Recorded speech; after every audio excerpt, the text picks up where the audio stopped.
Depuis l'annonce de la victoire de Donald Trump, de Paris à Londres, de Londres à Bruxelles, de Bruxelles à Rome, de Rome à Varsovie ou encore Berlin, mesdames et messieurs et mesdemoiselles, oh, les Européens sont inquiets.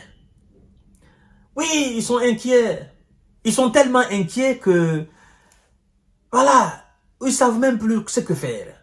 Tenez, le ministre des Affaires étrangères polonaise, Monsieur Sikorski, il dit carrément que l'Europe doit prendre sa responsabilité en matière de défense.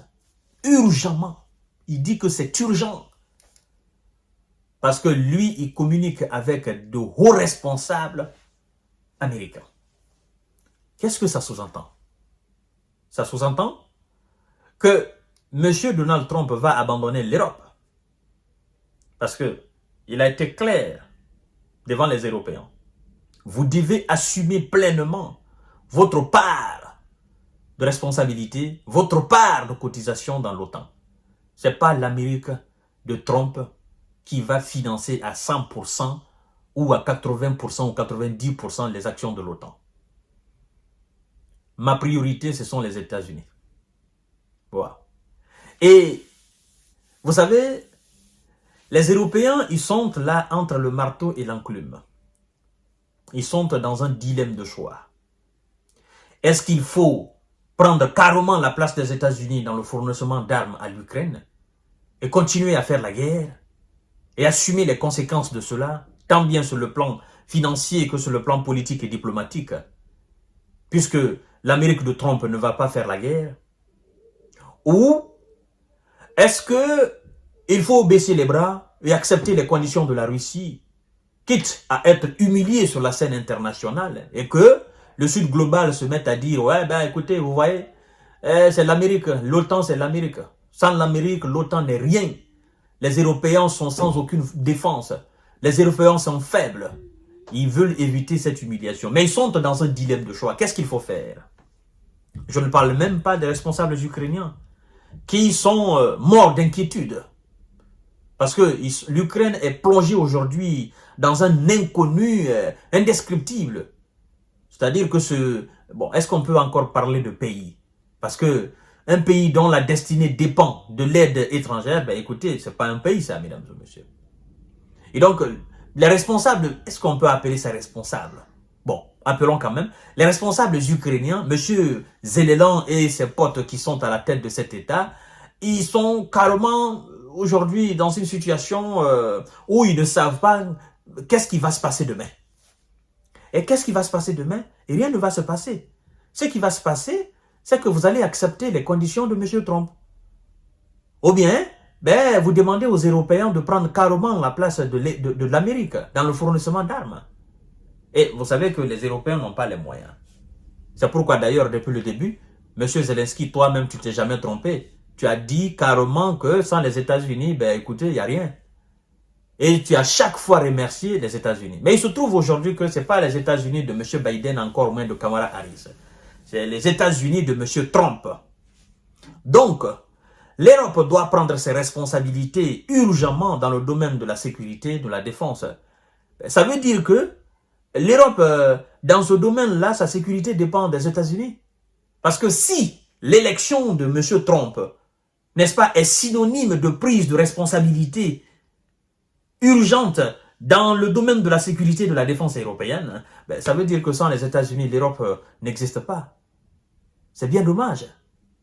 Bien dommage parce que, ben, écoutez, les populations européennes doivent alors s'inquiéter.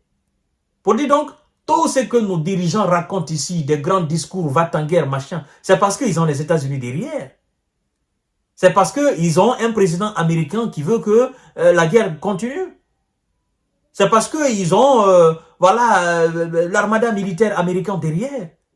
Mais donc, si on retire cette armada-là, qu'est-ce qui va se passer? Mais il n'y a rien. Les armées européennes sont des armées fatiguées, faibles. Et ils sont forts quand même face aux faibles, aux très très faibles. D'accord? Où ils peuvent prendre des avions de chasse, machin, des véhicules, des gros véhicules comme ça, ils descendent dans les pays fatigués, voilà, ils vont impressionner les gens. Mais face aux plus forts, ben, écoutez, ils sont très très faibles. Et donc, au niveau de toutes les chancelleries aujourd'hui, on se demande qu'est-ce qui va se passer avec M. Donald Trump. Mais moi, je pense que c'est pas surprenant.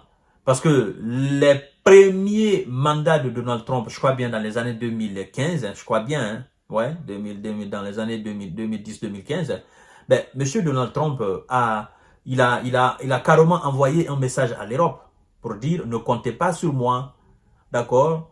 Prenez vos responsabilités, soyez forts, vous êtes incontinent, vous devez avoir les moyens, vous devez être capable de vous défendre. Donc ne comptez pas sur moi, je ne vais pas jeter l'argent à la fenêtre.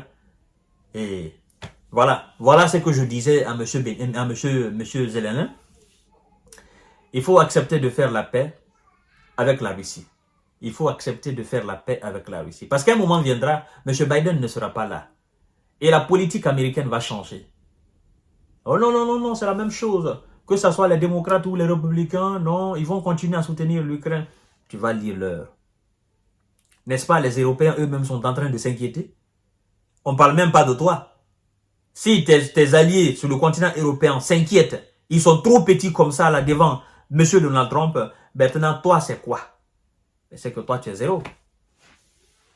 Il a dit il va t'obliger à accepter la paix. Il va t'obliger. T'obliger c'est quoi? C'est de couper l'aide militaire. Et quand l'Amérique coupe l'aide militaire, c'est fini. C'est ça, mesdames et messieurs.